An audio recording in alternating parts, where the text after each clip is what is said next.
दिव्य तेजमयो देवाः महावीरो महाबला ज्ञान गुण भक्ति संगमो श्री हनुमते नमो नमः।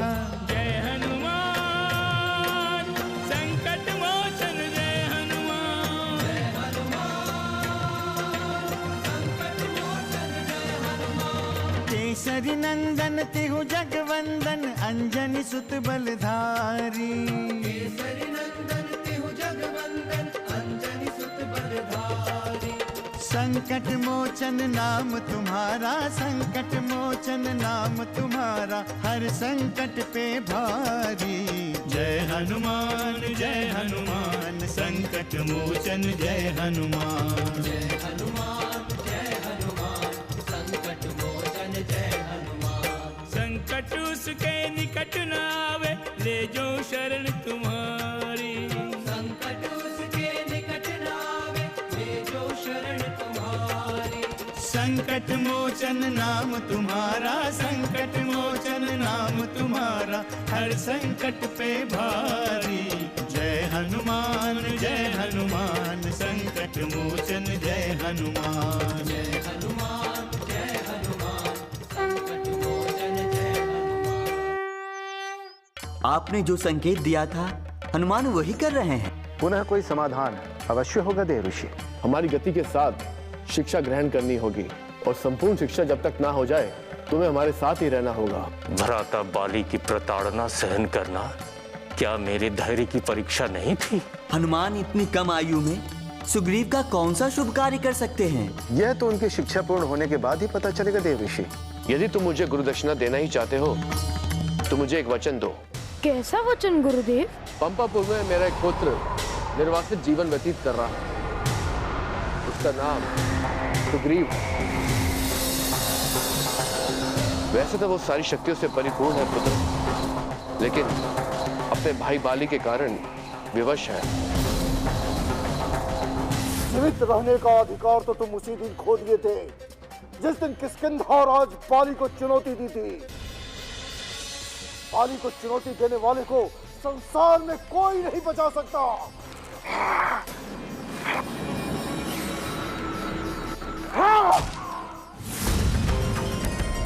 मुझे वचन दो हनुमान कि तुम उसका खोया हुआ मनोबल बढ़ाओगे।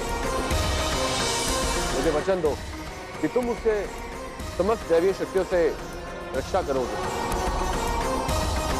और उसके जीवन में शक्ति का संचार करोगे। मुझे वचन दो हनुमान, वचन दो। मैं वचन देता हूँ गुरुदेव। मेरे रहते वानर राज सुग्रीव को कोई कष्ट नहीं पहुंचा सकता। आप आज्ञा दे तो मैं अभी पंपापुर के लिए प्रस्थान करता हूँ। नहीं हनुमान, अभी नहीं। उचित समय आने पर तुम्हें स्वतः संकेत मिल जाएगा। जी गुरुदेव। जयंती, मंगला, क्या हुआ? हनुमान आए क्या? थोड़ी देर में आ जाएंगे महारानी जी। अभी अभी महामंत्री ने सूचना दी है कि वो आकाश मार्ग से आ रहे हैं महारानी जी। उनके आने में विलंब नहीं होगा। तो देख क्या रही हो तुम दोनों? आरती की तैयारी करो, उनके स्वागत की तैयारी करो, शीघ्रता करो।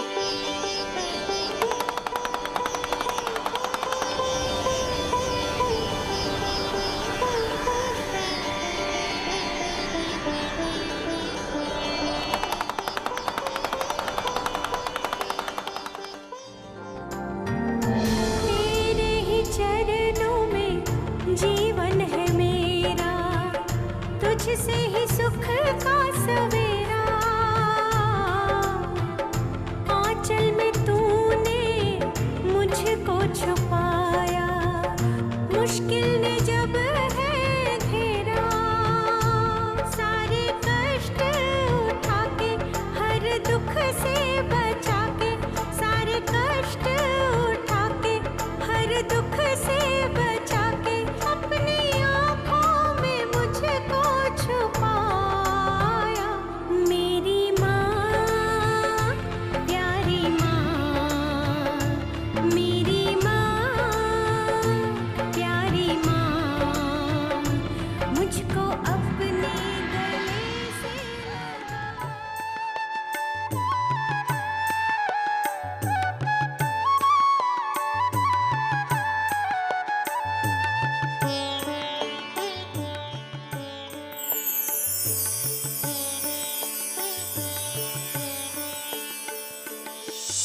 नारायण नारायण।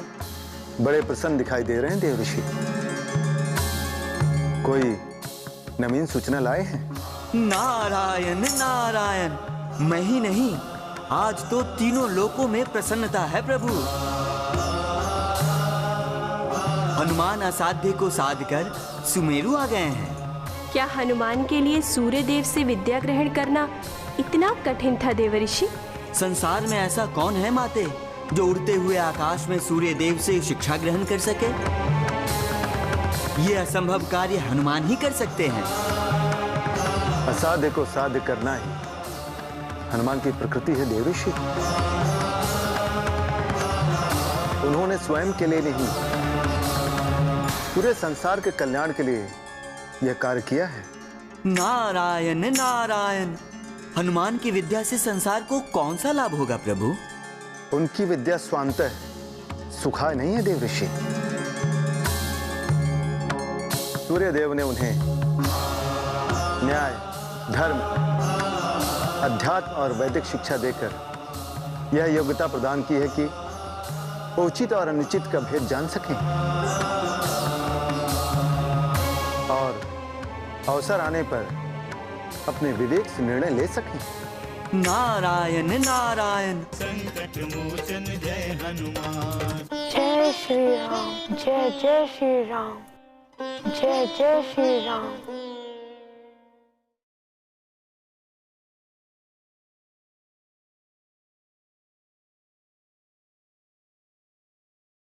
संकट मोचन जय हनुमान। नारायण नारायण, आपने मेरी जिज्ञासा बढ़ा दी है प्रभु। अब कौन सी जिज्ञासा शेष रह गई है देवऋषि? मानव रूप में श्री हरि हनुमान के मार्गदर्शक होंगे, तब हनुमान को निर्णय लेने की आवश्यकता ही क्या होगी माते? मानव रूप में श्री हरि हनुमान के आराध्य होंगे और हनुमान श्री हरि के सेवक और भक्त। आराध्य का कार्य पूर्ण करना सेवक का कर्तव्य होता है। श्री हरि का संकेत ही हनुमान के लिए आदेश होगा और वो किसी भी तरह उसे पूरा करेंगे। नारायण नारायण। परंतु इसमें संसार का कौन सा कार्य सिद्ध होगा प्रभु? ये संबंध तो भक्त और भगवान का है। अवश्य, किंतु आप यह क्यों भूल जाते हैं देव ऋषि कि भगवान के धरती लोक में जन्म लेने का उद्देश्य संसार का कल्याण और मानवता की रक्षा है। नारायण नारायण, आपने मुझे सत्य का ज्ञान करवा दिया प्रभु, किंतु रुक क्यों गए देव ऋषि? क्या भक्त और भगवान के संबंध में कोई और जिज्ञासा है? आप तो मन की बातें समझ लेते हैं प्रभु। मैं भक्त और भगवान के मिलन के संबंध को जानना चाहता था। अभी तक हनुमान अपने भगवान को जानते तक नहीं हैं। ऐसा कोई रहस्य नहीं है देव ऋषि जो हनुमान नहीं जानते, किंतु वानर कुल में अवतार लेकर वह अपने भगवान को प्रकट नहीं करना चाहते। उनकी भक्ति तो माता अंजनी के द्वारा ही प्रकट होगी। जानती हूँ हनुमान, सूर्य देवता की दैविक शक्तियों के बारे में भली भांति जानती हूँ। आज मैं तुम्हें उन्हीं सूर्य वंशज राजा दशरथ की कथा सुनाऊंगी। तो क्या उनके वंशज धरती लोक में है माते? सूर्यदेव के वंशज मनु और मनु के वंशज इक्ष्वाकु यहीं धरती लोक पे ही वास करते हैं। परंतु आप तो राजा दशरथ की कहानी सुना रही थी, वो कौन है? अरे वही तो बता रही हूँ। इक्ष्वाकु कुल में एक महान राजा हो गए जिनका नाम था दिलीप। वो महान थे, परंतु वो क्यों महान थे? क्या किया था उन्होंने? दिलीप राजा न्याय प्रिय थे, प्रजा का रक्षण करने वाले थे और धर्म का पालन करने वाले थे। एक बार उनके गुरु वशिष्ठ ने उनकी गाय कामधेनु की पुत्री नंदिनी की सेवा करने का अवसर दिया। 21 दिनों तक राजा दिलीप ने अन्न जल सब त्याग किया और हृदय से उस नंदिनी गाय की सेवा की। किंतु एक दिन वो गाय वन में पता नहीं कहां दूर चली गई। राजा दिलीप ने बहुत ढूंढा पर वो उन्हें कहीं नहीं मिली। फिर अचानक से उन्हें नंदिनी गाय की रांभने की आवाज आई। वो आवाज की दिशा में दौड़ कर गए और वहां उन्होंने एक विचित्र दृश्य देखा। क्या देखा उन्होंने? उन्होंने देखा कि नंदिनी गाय की पीठ पर एक बड़ा सिंह बैठा है। तो क्या उन्होंने उस सिंह को मारकर भगा दिया? हाँ, कोशिश तो वैसे ही की। जैसे ही उन्होंने अपने धनुष बाण उठाए और उस सिंह पे बाण चलाना चाहा, वैसे ही उनके हाथ तरकस से चिपक गए और वो सिंह गर्जना करते हुए बोला कि मैं शिव का सेवक हूं, तुम मुझे कदापि नहीं मार सकते और ये गाय मेरा आहार है, मैं उसे कभी नहीं छोड़ूंगा। फिर क्या हुआ? राजा दिलीप ने उस सिंह से कहा कि ये गाय मेरी मां समान है, अगर आपको खाना ही है तो मुझे खाइए, किंतु इसे छोड़ दीजिए। इतना सुनते ही आसमान से देवों ने राजा दिलीप पर पुष्प की वृष्टि की और वो सिंह अचानक गायब हो गया और नंदिनी गाय ने दैवी रूप में आकर राजा दिलीप को पुत्र का वरदान दिया। फिर क्या हुआ? राजा दिलीप के यहाँ रघु नाम का पुत्र हुआ। रघु राजा बहुत ही दानवीर थे। वो जितना भी वैभव कमाते थे, चंद्र की कला की भांति सब दान कर देते थे। और वैसे ही दानवीर राजा रघु के यहाँ अज राजा का जन्म हुआ और अज राजा के पुत्र दशरथ। माते, परंतु आपको ये सब कैसे पता? महान राजाओं की कथाएं तो सब सुनते हैं। अगर तुम भी महान बनोगे तो तुम्हारी कथा भी सब सुनेंगे और सबको सुनाएंगे। मैं कैसे महान बनूंगा माते? महान बनने का सबसे सुगम रास्ता है सेवा, भक्ति, त्याग और तपस्या। किसकी सेवा, किसकी भक्ति माते? वही तो मैं तुम्हें बता रही हूँ। मैंने जिस सूर्यवंश की कथा तुम्हें सुनाई, वो सूर्यवंश के शिरोमणि राजा दशरथ, जो अयोध्या के राजा है, जिस तरह मैंने तुम्हें पुत्र रूप में पाने के लिए कड़ी तपस्या की, वैसे ही उन्होंने भी पुत्र प्राप्ति के लिए यज्ञ किया और उस यज्ञ के फल स्वरूप उन्हें 4 पुत्र हुए। चारों पुत्र साक्षात देवताओं के स्वरूप है और उनमें सबसे बड़े श्री रामचंद्र जी। उनका तो जन्म ही संसार के प्राणियों का उद्धार करने के लिए हुआ है। यदि तुम उनकी भक्ति करोगे तो तुम्हारा जीवन सफल हो जाएगा पुत्र। किंतु वो कहाँ मिलेंगे माते? यहाँ सच्चे मन से उनकी साधना करो पुत्र, वो तुम्हें अवश्य मिलेंगे। जय श्री राम, जय जय श्री राम, जय श्री राम, जय जय श्री राम, जय जय श्री राम। संकट मोचन जय हनुमान। जय श्री राम, जय जय श्री राम।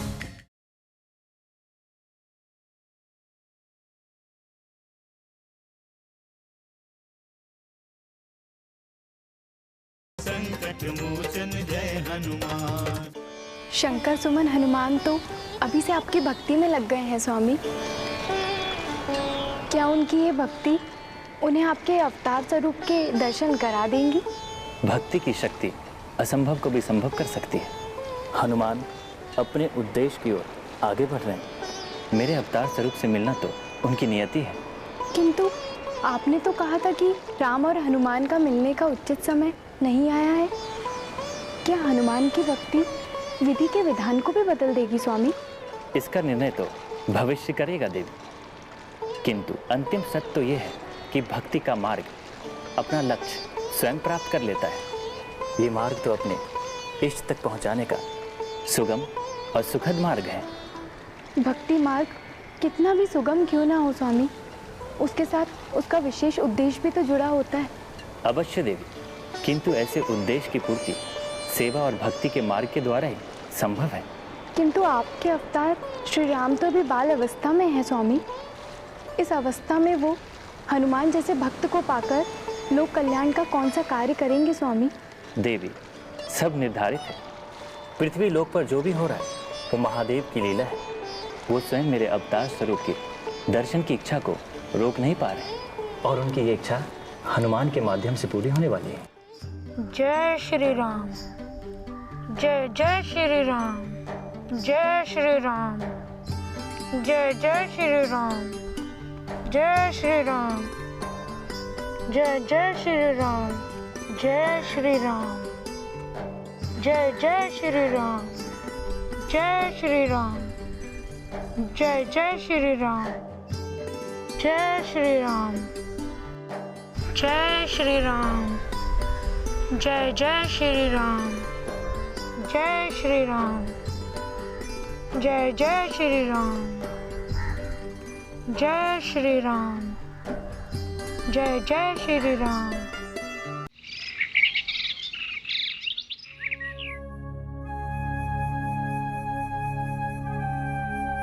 अब और प्रतीक्षा नहीं होती महाराज। पता नहीं हनुमान कहाँ है, अब तक नहीं लौटे। हनुमान कहीं मित्रों के साथ बैठा होगा अंजनी। आप तनिक चिंता न करें, मैंने महामंत्री जी को भेज दिया है, वो उसे लेकर ही लौटेंगे। मैंने भी जयंती और मंगला को भेजा था, पर उन्हें वो कहीं नहीं मिले। इसमें चिंता की क्या बात है अंजनी? अब हनुमान बालक नहीं है कि कहीं भटक जाए।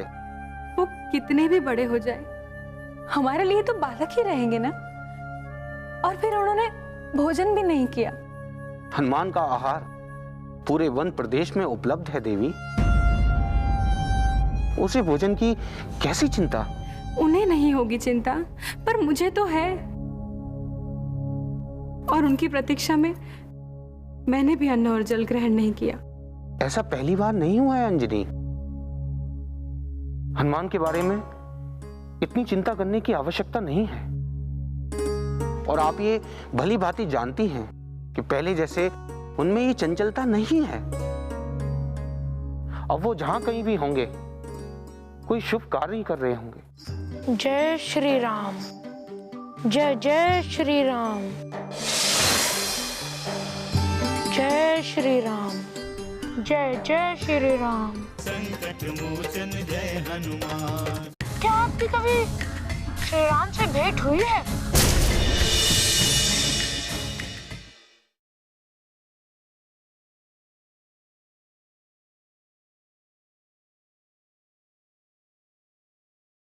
संकट मोचन जय हनुमान।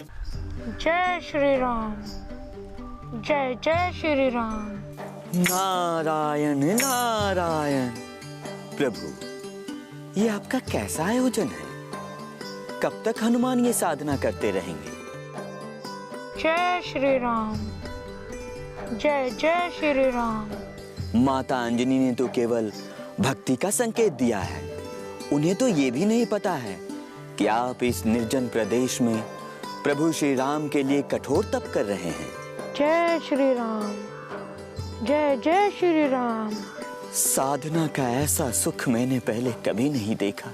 जय श्री राम, जय जय श्री राम। आप भक्ति भाव में इस प्रकार डूब गए हैं कि आपको अपना भी ध्यान नहीं है हनुमान। जय श्री राम, जय जय श्री राम। क्यों नहीं इस महान भक्त की मैं परीक्षा ही ले लूं? जय श्री राम, जय जय श्री राम।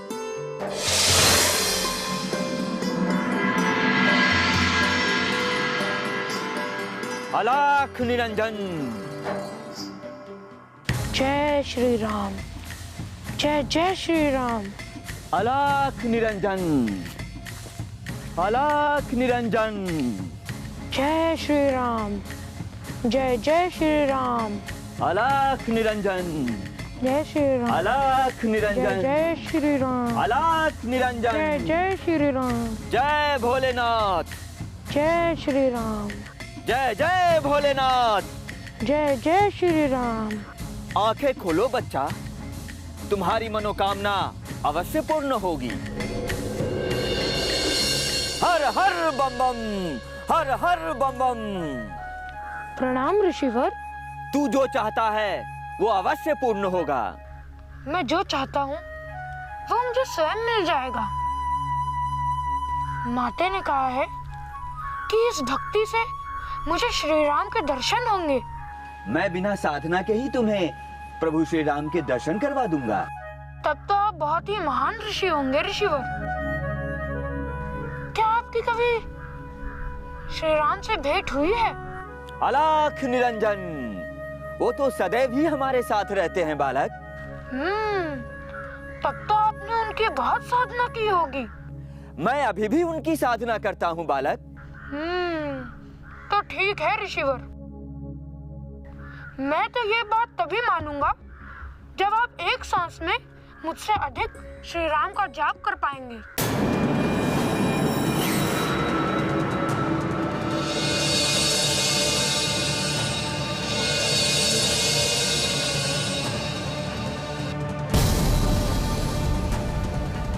सच्चे हृदय से ईश्वर का स्मरण करेंगे तो हर जगह ईश्वर है।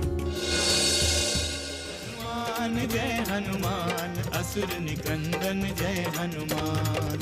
मनोजवं मारुततुल्यवेगं जितेन्द्रियं बुद्धिमतां वरिष्ठं वातात्मजं वानरयूथमुख्यं श्रीरामदूतं शरणं प्रपद्ये।